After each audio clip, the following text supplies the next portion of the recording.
Hello friends, I'm Dr. Vidya Shembule, an Ayurvedic doctor, the founder director of Arka Ayurveda Institute, Belgium. I'm working as a lifestyle consultant and spreading the awareness of Ayurveda in Belgium since 2007. I specialize in Panchabhautik Chikitsa therapy, which is based on 5 fundamental elements. Today, we are celebrating the International Day of Yoga. On this occasion, I would like to thank all the members of Indian Embassy Belgium, Luxembourg, and the European Union for giving me an opportunity to share a few words about importance of Ayurveda and yoga in current situation. I would like to thank all the participants, audience as well, who are involved in this very event. As we all know, Ayurveda and yoga have significantly proven their efficacy around the world. People who are health conscious, who believe in healthy eating habits, healthy physical and mental lifestyle, have been connected firmly with these terminologies. In today's sessions, we are going to see the much stronger and logical aspect of yoga and Ayurveda in accordance with the current situation, the new normal. To begin the session, let's see what is Ayurveda and what are its objectives. So, Ayurveda is one of the world's oldest and the most complete medical system. It originated in India and remains one of the country's traditional healthcare system. The term Ayurveda combines the Sanskrit words Ayu and Veda. Ayu is the life, Veda is the science. So it's a science of life.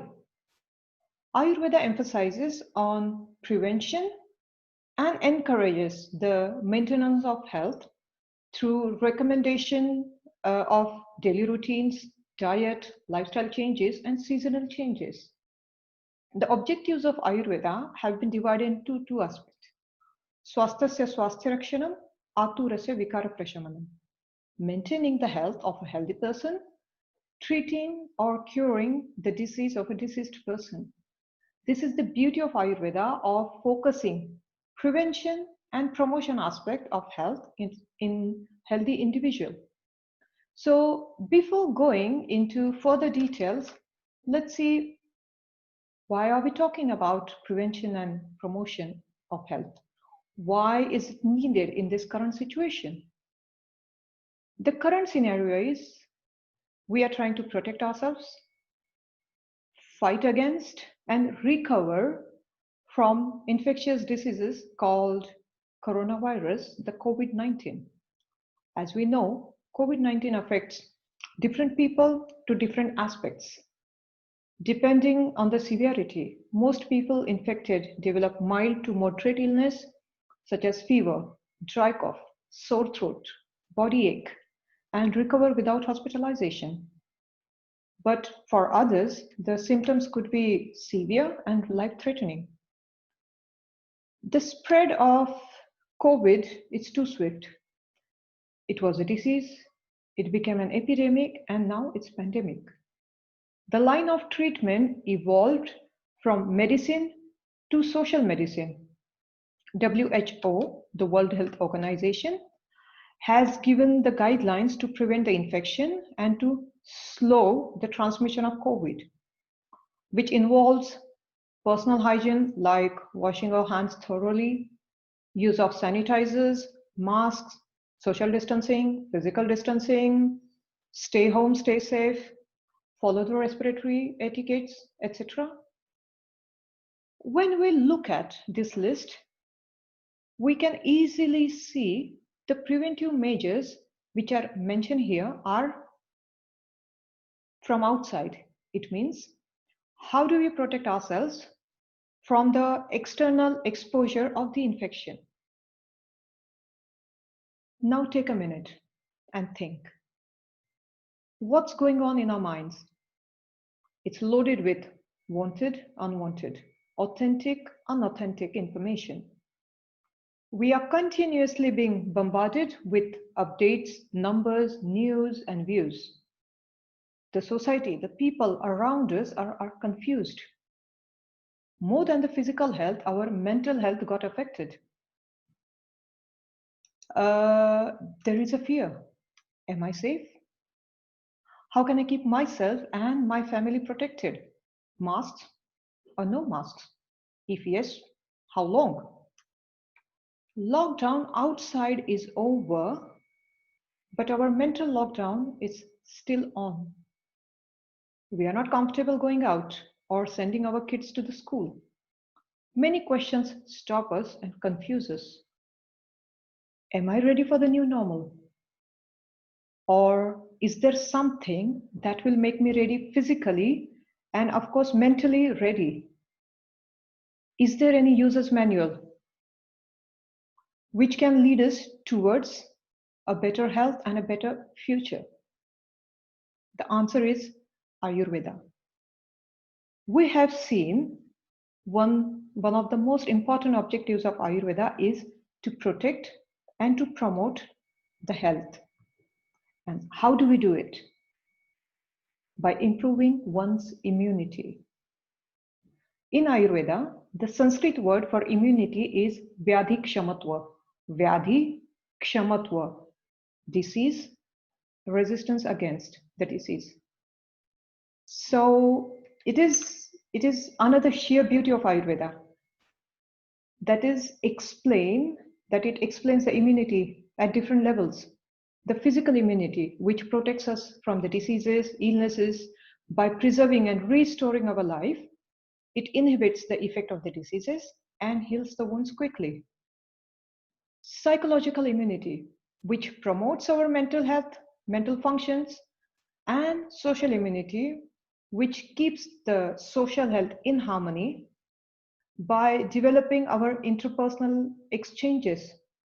So, promoting immunity, it is prescribed treatment by Ayurveda in case of Janapadodhvans. Janapad is the community, Udvans means the destruction, as in case of epidemics and pandemics. So these diseases could be airborne, waterborne, location, and time-borne. The Ayush Ministry and the Council of Scientific and Industrial Research are working together on validating 4 Ayurvedic formulations against COVID-19. These formulations will be tried as an add-on therapy and standard care for COVID-19 patients. These 4 drugs are Ashwagandha, Yashtimadhu, Guruchi, and Pipli. These act as immunoboosters on our whole body. Meanwhile, let's take a look at the other drugs, which are respiratory immunoboosters.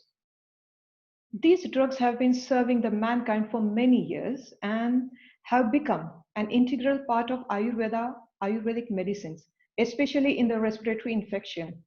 And soon these medicines became the inseparable part of our kitchen. That's right, the spices. They are spicing our food and our lives by providing the strength to our respiratory system and the digestive system. Kitchen spices, which are very handy, but show a lot of healing properties. These spices stimulate appetite and aid in digestion. The regular use of spices help in balancing doshas, which eventually increase our immunity. If we see the Ayurvedic action of curcuma, the turmeric, I call it a golden goodness. It is highly functional on upper respiratory part. It works by its pungent, bitter, astringent taste, hot potency. So curcuma or the turmeric is light, it's penetrating, and it has its anti-inflammatory, analgesic properties, and it's a good muscle relaxant. It is equally useful in allergic rhinitis, where there is an inflammation of mucous membrane inside the nose. The next spice in the list is ginger, called artrak in Sanskrit. It works wonderfully with the similar properties in common cold and cough.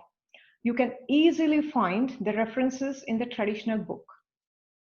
Similarly, we can use cinnamon bark, dalchini, and cardamom, ela or elaichi. They show the similar effect in the respiratory infection. They're pungent, bitter, light, dry, penetrating. Cinnamon is hot in potency, where cardamom is cold in potency, but it is widely used in Ayurveda for common cold, cough, and other upper respiratory disorders. Let's take a quick glance at very popular and easily available spices in any kitchen: black pepper and clove. Black pepper, pungent, strong, piercing, sukshma, as described in Ayurveda text. It means it enters into the deeper and minute channels, very useful in respiratory diseases in chest congestion due to phlegm or mucus. And clove is being widely used in chronic respiratory disorders by Ayurvedic doctors. Why can't we introduce these into our daily routine as a respiratory immunobooster? I agree. We use them in our kitchen, but this is the time when we introduce them from culinary use to the therapeutic use. This shift can be very thoughtful and useful. The very practical way to use these spices to get their utmost efficacy would be in form of a tea. Add an inch of peeled or grated fresh turmeric or powder, juice of quarter of a lemon and hot water, and it's done. You can add honey.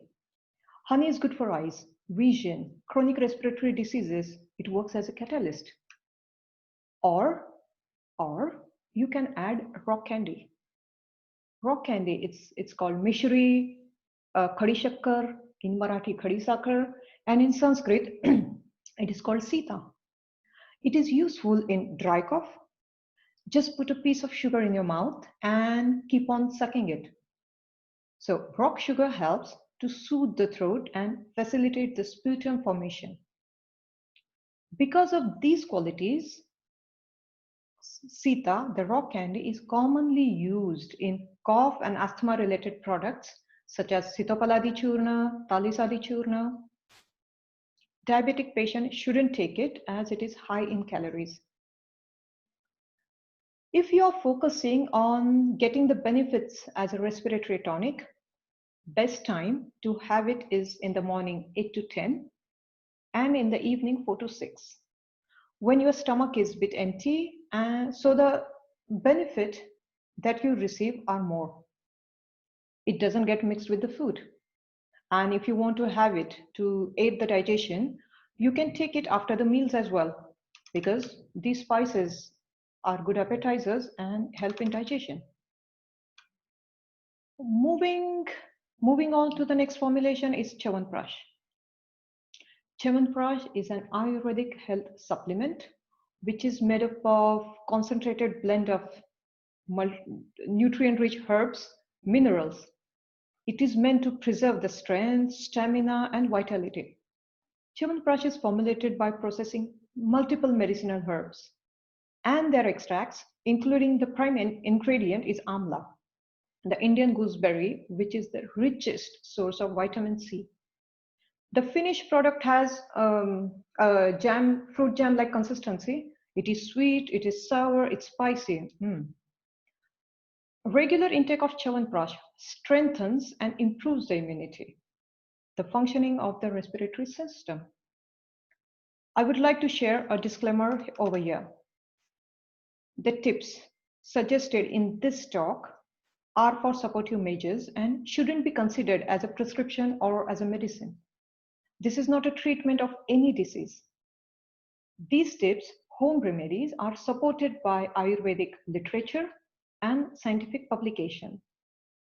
These are healthcare guidelines which are recommended by the Ministry of Ayurveda, also called the Ministry of Ayush, for preventive health measures and boosting immunity with special reference to respiratory health. Friends, let's move on to another beautiful aspect of Ayurveda, which was explained thousands of years ago, and it is so evident in today's situation. As we all know, the word Ashtanga Ayurveda. Ashta means 8, and Anga means the limbs. The traditional Patanjali yoga is been divided into 8 branches, and they are called Ashtanga yoga. The main aim of Patanjali yoga is to acquire ultimate control over mind and the senses by using these 8 branches: Yama, Niyama, Asana, Pranayam, Pratyahar, Dharana, Dhyan, and Samadhi. We are talking about the Yama. Yama explains the social ethics. I repeat, Yama explains the social ethics, the guidelines for maintaining a firm connection with the society. It has a set of guidelines to be followed in order to establish a harmonious relationship with the society. And for that, there are 5 main ethics that everyone should follow, such as ahimsa, that is non-violence, satya, the truth, asteya, non-stealing, brahmacharya, abstinence from unnecessary physical pleasures, and aparigraha. Aparigraha says avoid hoardings, avoid hoarding, greediness. It means follow the unpossessiveness. We have seen people rushing to stockpile provisions in response to the COVID-19, the pandemic. We have seen people buying up hand sanitizers and toilet papers, consumers stocking up on medical grade face masks, which led to the shortage of suppliers for the healthcare workers, which is not ethically permissible. That is aparigraha, avoid hoarding, one of the 5 main social ethics. Next one is niyama. These are the rules for spiritual practices.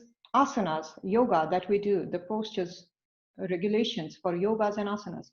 Pranayam, breathing regulation. These are widely used as breathing exercises and techniques. Let's take a quick look at its benefits. Practicing pranayam is beneficial for various reasons. Focusing on your breathing helps in managing stress. It improves the blood circulation, provides deep relaxation for the mind and the body. Pranayama increases the respiratory functions and helps with several medical ailments such as anxiety, depression, hypertension, headache, and gastric problems. You can see different types of pranayamas. You must have heard about Shitali, Ujjayi, Kapalbhati, Vilom, Anulom, Brahmari, Bastrika, Nadi Shodhana. So there are different techniques, and individually it can benefit by performing it on a daily basis after learning it and doing it under the proper guidance of an expert.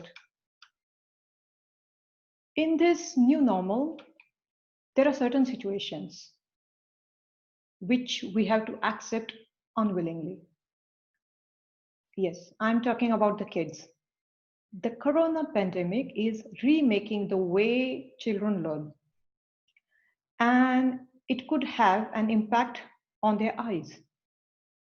With the schools shifting to online lessons, children are spending more time in front of the screen. Many parents are relaxing screen time rules for TV and video games to keep the kids occupied while social distancing. In a new set of guidelines, the World Health Organization said that an infant under 1 year old, under 1, should not be exposed to the electronic screens. Children between 2 to 4 should not have more than 1 hour of sedentary screen time each day. Limiting it, or in some cases eliminating screen time for children under the age of 5 will result in healthier adult. Trust me, the sense organ which is misused to its maximum extent is eye. In Ayurveda, it is called Mithya Yoga or Ati Yoga of Chakshurendriya. Mithya Yoga, it means incorrect or inappropriate use of eyes. I repeat, Mithya means incorrect and inappropriate use of eyes, such as using the bright screen in the dark, as in the bed, before going to the bed, people use the bright screen in the darkness. Ati yoga means using it in excess, like binge watching, using the screen for longer duration, as in playing video games, learning over a screen for a prolonged period. In this case, what could be done if you cannot avoid these things? In this case, Trataka, the eye yoga, could be highly beneficial. Trataka is gazing at an object continuously for a fixed time duration. It improves one's concentration, removes the mental disturbances, and practicing Trataka helps in improving eyesight and gives steadiness of mind. It increases the imagination power, enhances the functional efficacy of extraocular and intraocular. It enhances the metabolism of rods and cones through the mechanism of dark and light adaptation. A regular schedule in this regard for the prompt relaxation of eye is not only beneficial to such refractive problems, but it also can prevent many degenerative conditions. It is an encouraging exercise that is non-pharmacological, low-cost relaxation technique that can improve the quality of vision. Ayurveda has also recommended to wash the eyes with the cold water. Cold, that means at the room temperature, to clean the face and the eyes and to balance the fire in the eye. And third thing, of course, the good night's sleep is highly recommended. We can equally find the reference of pranayam, which are beneficial for the eyes as well. So there are many yoga postures and eye exercises which can be used to strengthen our eyes for its optimum efficacy of vision, concentration, and perception, like Bhastrika Pranayam. Bhastrika Pranayam boosts the blood circulation to the head and improves the vision. Kapalabhati Pranayam, yet another beneficial procedure for eye health. It cleanses the lungs and improves the circulation and helps to improve the vision. Bahya Pranayam, Anulom Vilom, not to forget about Agni Sarakriya, which is concerned with cleansing the fire and the strength of Manipura chakra located at the navel button. It helps to improvise the digestion and the formation of nutrients. It is equally important for the health of eyes. At the same time, this procedure will help in balancing the Pachak Pitta, the belly fire, which controls the other Pittas, including the Alochak Pitta, which is located in the eyes, and Shavasana, the corpse pose. It not only relaxes the body, but significantly all the organs, the sense organs, especially the eyes. Coming back to the objectives of Ayurveda, that is promotion of health by following the healthy lifestyle. But again, the question is, how do we do that? Until now, we have seen importance of immunoboosters. We saw the therapeutic use of spices. We discussed the benefits of pranayam and yoga for eyes, which will be a good tool for being adaptable and for being ready for the new normal. Now we see the daily users manual for healthy living and for healthy lifestyle. In Ayurveda, it is called Dinacharya, day routine, the daily routine, which is necessary for maintaining a healthy body, healthy mind, and a healthy soul. The benefits of daily routine are, it helps to establish the balanced constitution. Daily routine helps in digestion and absorption. It inculcates the discipline and lead to peace, happiness, and longevity. The daily routine steps in Ayurveda are explained with all the practical details. For example, if we talk about wake up time, it explains the logic behind it, as when to wake up, who should wake up early, what should be the ideal duration of sleep, depending on one's constitution, depending on the age, of course. So it gives a step-by-step explanation about everything, Let it be the personal hygiene. Oral hygiene. So in oral hygiene, it talks about the herbs that are beneficial to maintain the health of a mouth, tongue, gums, and teeth, and how to follow the process of gargling, its duration, its benefits. It explains the tongue scrapers, which are the recommended metals, what are its dimensions. So right from the oral hygiene to the personal hygiene, exercises, nasal oil application, it explains everything and every detail of it. It also elaborates that what is the healthy diet, when should we eat, what should we eat, when we shouldn't eat, how much quantity one should consume depending on his body constitution. Ayurveda gives a food list. It explains the recommendations according to the seasonal changes. Because seasonal changes are evident on our physical health, even on our mental health. We can easily see the difference, the different diseases in different seasons. Why is it so? This generates the need to make seasonal changes in our food intake as well to remain in harmony with the season. Ayurveda calls it seasonal regimen, the Ritu Charya. Ritu is the season, Charya is the regimen that we follow. Ritu Charya holds great significance in Ayurveda.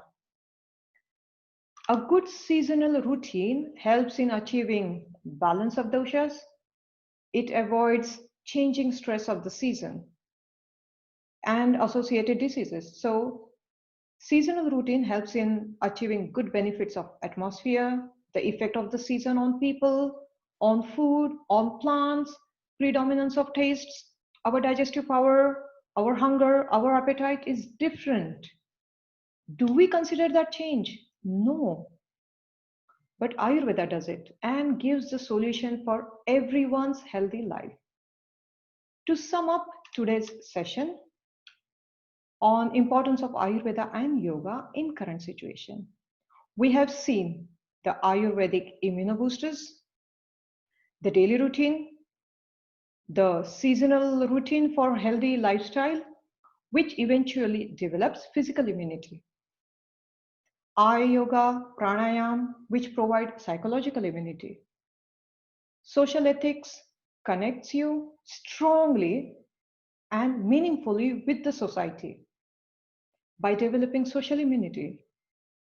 Ayurveda has the solutions for all the problems which are there in the present moment and which will arise in future.